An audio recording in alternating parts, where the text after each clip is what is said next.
The absolute truth, lying in the center of mystery, is like the sun. It blinds ordinary sight, and man sees only the shadow. The eagle alone can gaze at the dazzling light. Likewise, only the prepared soul can bear its luster. Nevertheless, the great something, which is the inmost of the holy mysteries, has never been hidden from the piercing gaze of him who can bear the light. God and nature have no mysteries for their children. They are caused by the weakness of our nature, unable to support light, because it is not yet organized to bear the chaste light of unveiled truth. This weakness is the cloud that covers the sanctuary. This is the curtain which veils the Holy of Holies. But in order that man may recover the veiled light, strength, and dignity, divinity bends to the weakness of its creatures and writes the truth that is interior and eternal mystery on the outside of things, so that man can transport himself through this to their spirit. These letters are the ceremonies or the rituals of religion, which lead man to the interior life of union with God. Mystic hieroglyphs are these letters also. They are sketches and designs holding interior and holy truth. Religion and the mysteries go hand in hand to lead our brethren to truth. Both have for object the reversing and renewing of our natures. Both have for the end the rebuilding of a temple inhabited by wisdom and love, or God with man. But religion and the mysteries would be useless phenomena if divinity had not also accorded means to attain these great ends. But these means are only in the innermost of the sanctuary. The mysteries are required to build a temple to religion, and religion is required to unite man with God. Such is the greatness of religion, and such the exalted dignity of the mysteries from all time. It would be unjust to you, beloved brothers, that we should think that you have never regarded the holy mysteries in this real aspect, the one which shows them as the only means able to preserve in purity and integrity the doctrine of the important truths concerning God, nature, and man. This doctrine was couched in holy symbolic language, and the truths which it contained, having been gradually translated among the outer circle into the ordinary languages of man, became in consequence more obscure and unintelligible. The mysteries, as you know, beloved brothers, promise things which are and which will remain always the heritage of but a small number of men. These are the mysteries which can neither be bought nor sold publicly, and can only be acquired by a heart which has attained to wisdom and love. He in whom this holy flame has been awakened lives in true happiness, content with everything and in everything free. He sees the cause of human corruption and knows that it is inevitable. He hates no criminal. He pities him and seeks to raise him who has fallen and to restore the wanderer, because he feels, notwithstanding all the corruption, in the whole there is no taint. He sees with a clear eye the underlying truth in the foundation of all religion. He knows the sources of superstition and of incredulity as being caused by modifications of truth which have not attained perfect equilibrium. We are assured, my esteemed brothers, that you consider the true mystic from this aspect, and that you will not attribute to his royal art that which the misdirected energy of some isolated individuals have made of this art. It is therefore with these views, which accord exactly with ours, that you will compare religion and the mysteries of the holy schools of wisdom to loving sisters who have watched over the good of mankind since the necessity of their birth.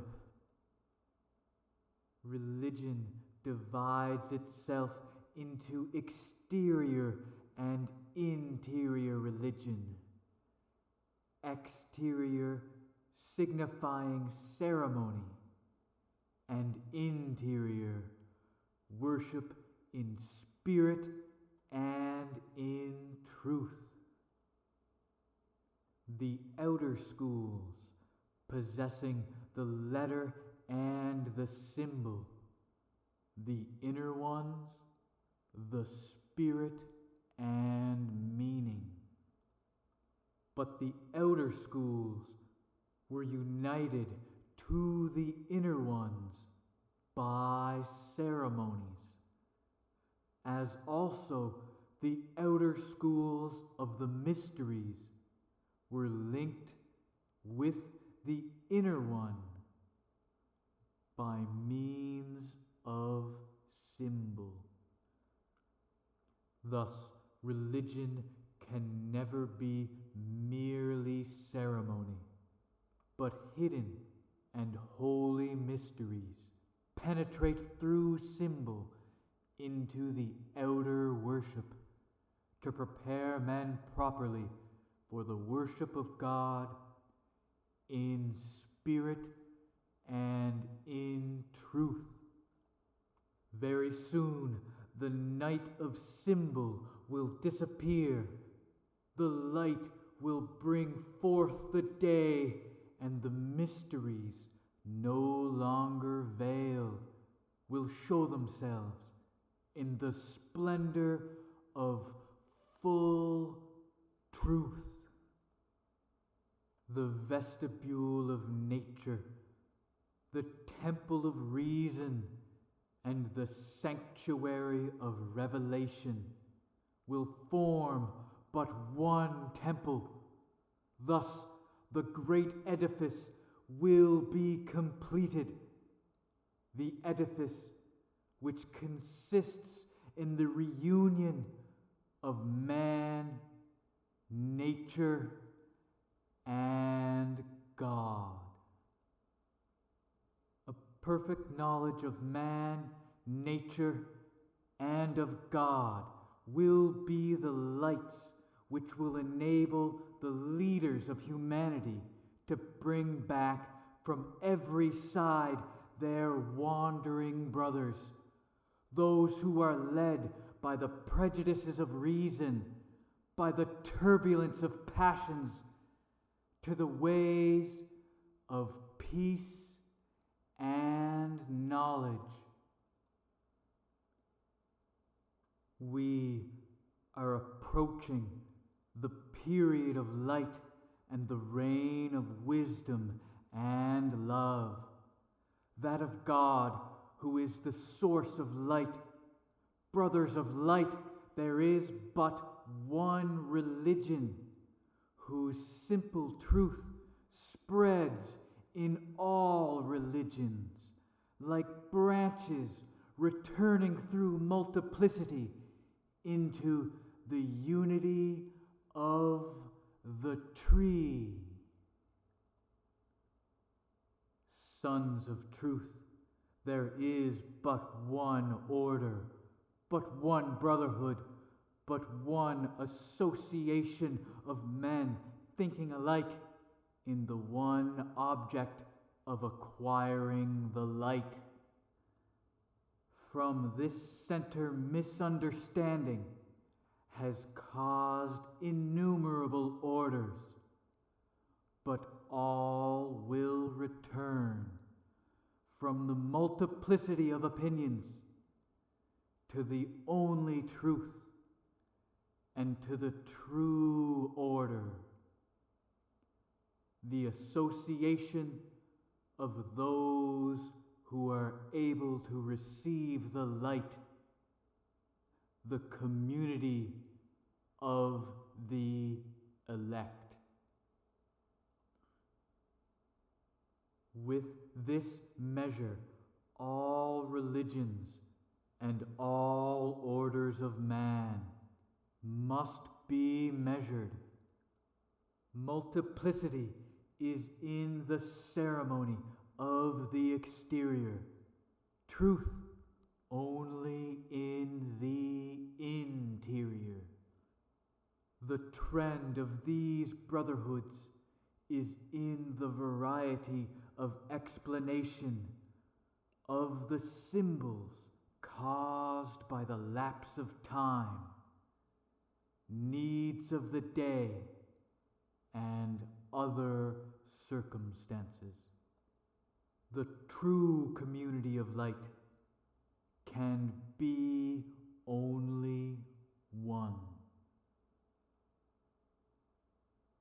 The exterior symbol is only the sheath which holds the inner. It may change and multiply, but it can never weaken the truth of the interior. Moreover, it was necessary.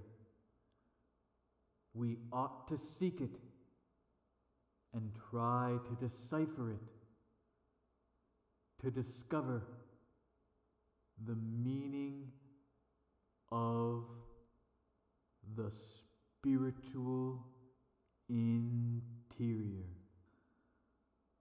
All errors, divisions, all misunderstandings in religion and in secret societies only concern the letter.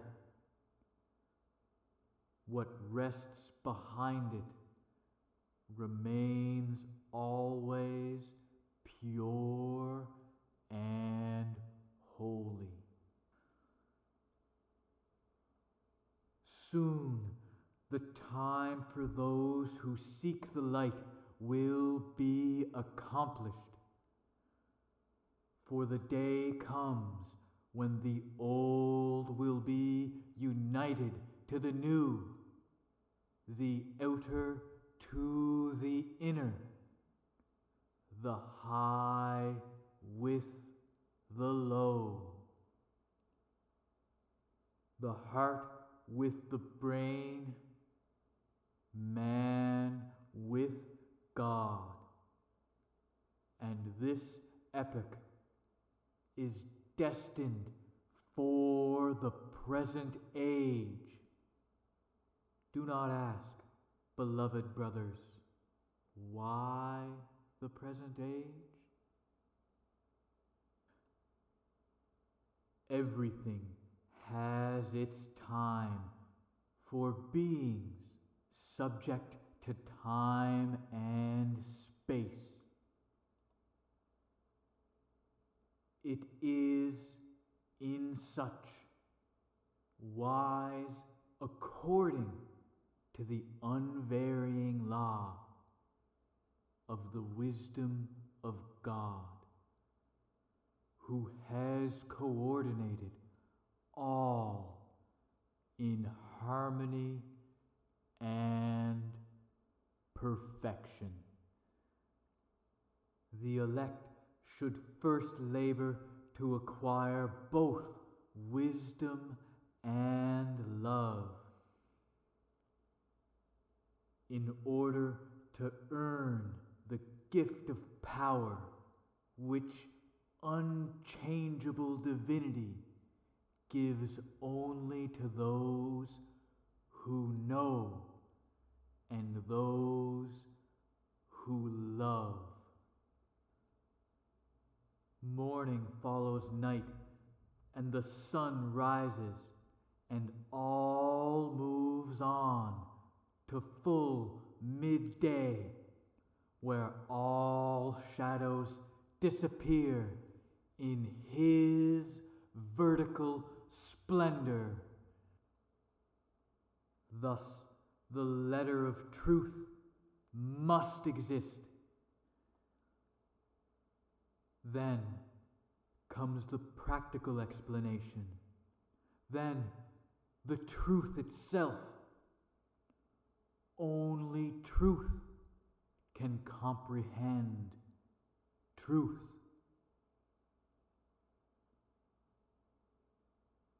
Then alone can the Spirit of truth appear, which sets the seals closing the light.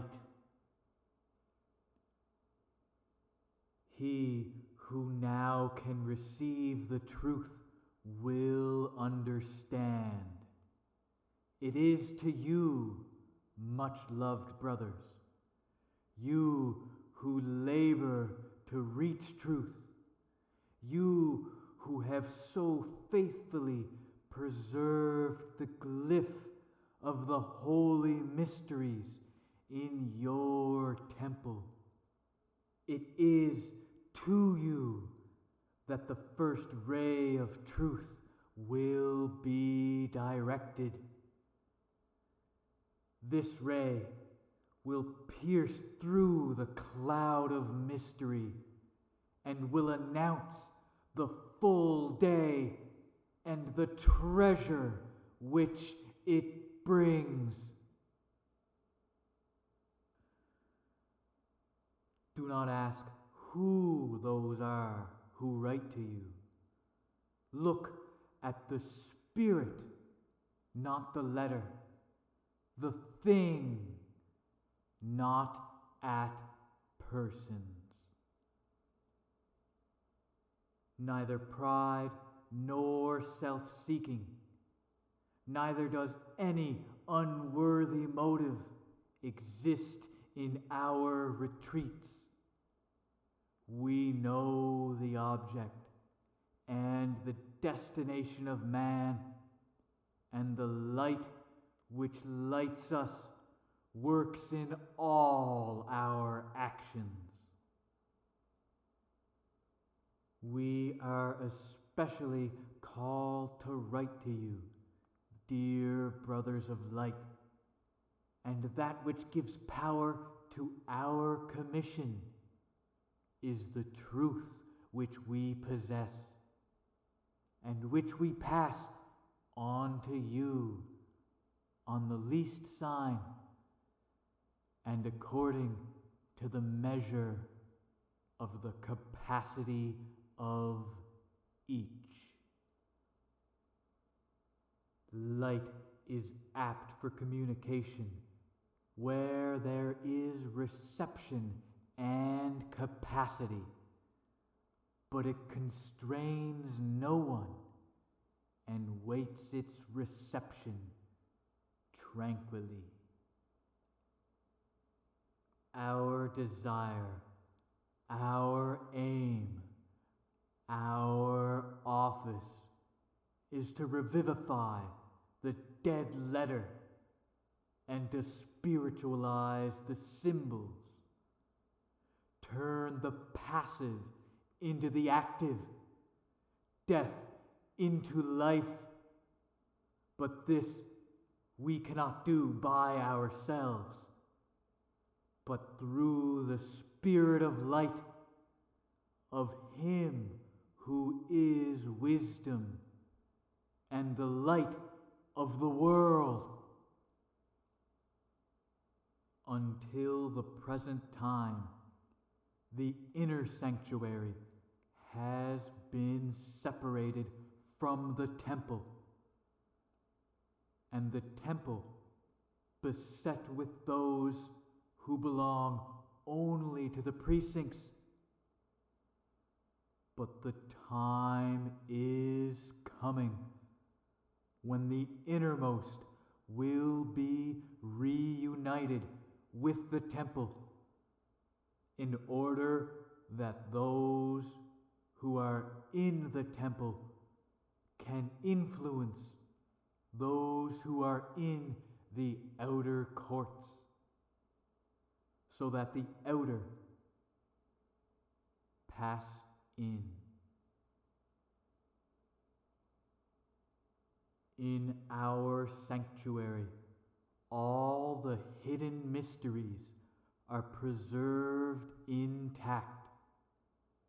They have never been profaned.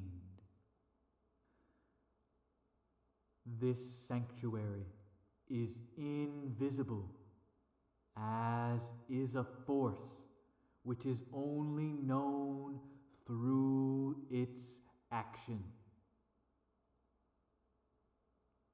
By this short description, My dear brothers, you can tell who we are, and it will be superfluous to assure you that we do not belong to those restless natures who seek to build in this common life an ideal after their own fantastic imaginations. Neither do we belong to those who wish to play a great part in the world and who promise miracles that they themselves do not understand. We do not represent either that class of minds who, resenting the condition of certain things, have no object but the desire of dominating others, and who love adventure and exaggeration. We can also assure you that we belong to no other sect or association than the one true and great one of those who are able to receive the light. We are not also of those who think it their right to mold all after their own model. The arrogance to remodel all other societies. We assure you faithfully that we know exactly the innermost of religion and of the holy mysteries, and that we possess with absolute certainty all that has been surmised to be in the iditum, and that this said possession gives us the strength to justify our commission, and to impart to the dead letter and hieroglyphic everywhere both spirit and life.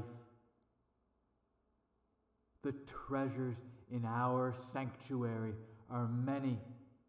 We understand the spirit and meaning of all symbols and all ceremony, which have existed since the day of creation to the present time, as well as the most interior truths of all the holy books, with the laws and customs of primitive people.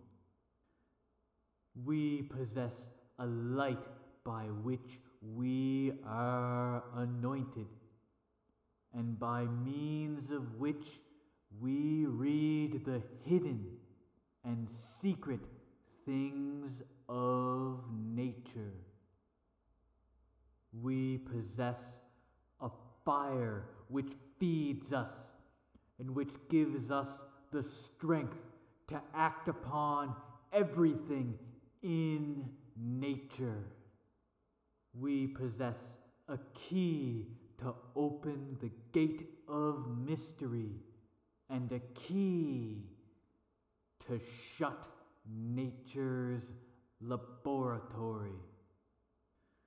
We know of the existence of a bond which will unite us to the upper worlds and reveal to us their sights and their sounds. All the marvels of nature are subordinate to our will by its being united with divinity. We have mastered the science which draws directly from nature, whence there is no error, but truth and light only. In our school, we are instructed in all things because our master is the light itself and its essence. The plenitude of our scholarship is the knowledge of this tie between the divine and spiritual worlds, and of the spiritual world with the elementary, and of the elementary world with the material world. By these knowledges, we are in condition to coordinate the spirits of nature and the heart of man. Our science is the inheritance promised to the elect. Otherwise, those who are duly prepared for receiving the light and the practice of our science is in the completion of the divine union with the child of man.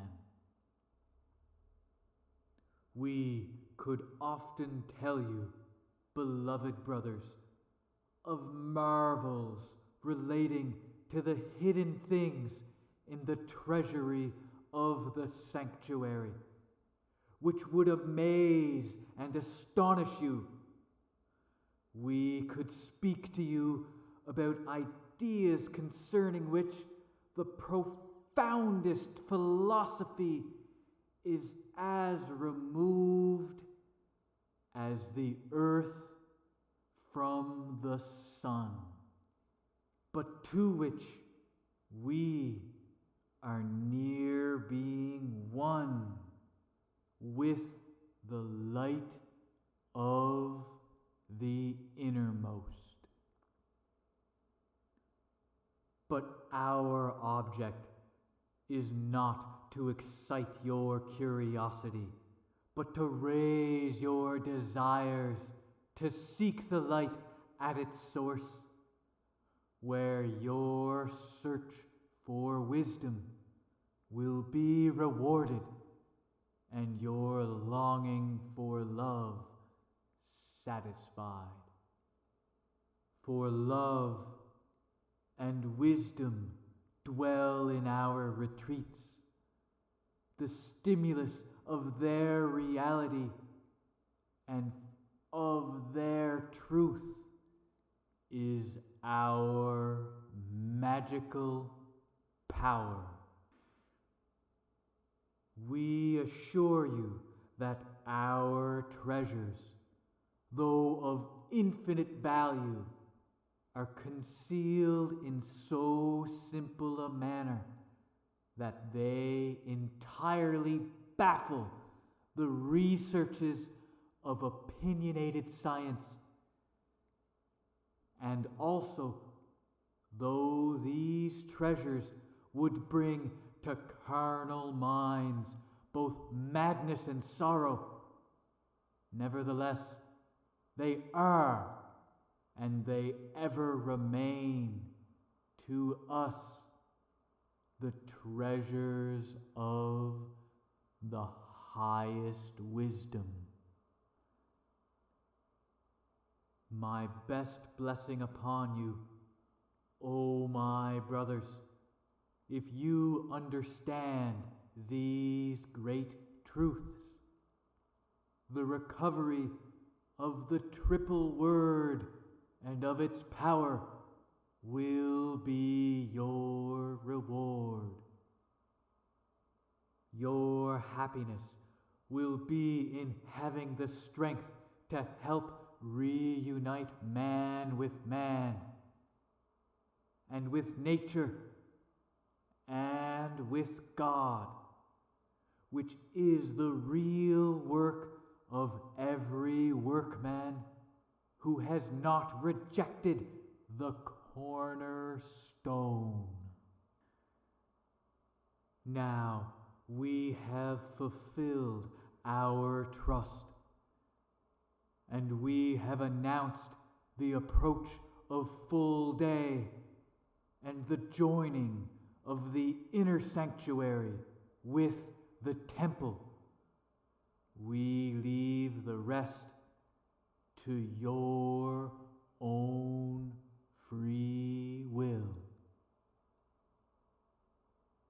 We know well, to our bitter grief, that even as the Savior was not understood in his personality, but was ridiculed and condemned in his humility, likewise also his Spirit, which will appear in glory, will also be rejected and despised by many. Nevertheless, the coming of his Spirit should be announced in the temples, in order that these words should be fulfilled. I have knocked at your doors, and you have not opened them to me. I have called, and you have not listened to my voice. I have invited you to the wedding, but you were busy with other things. May peace and the light of the Spirit be with you.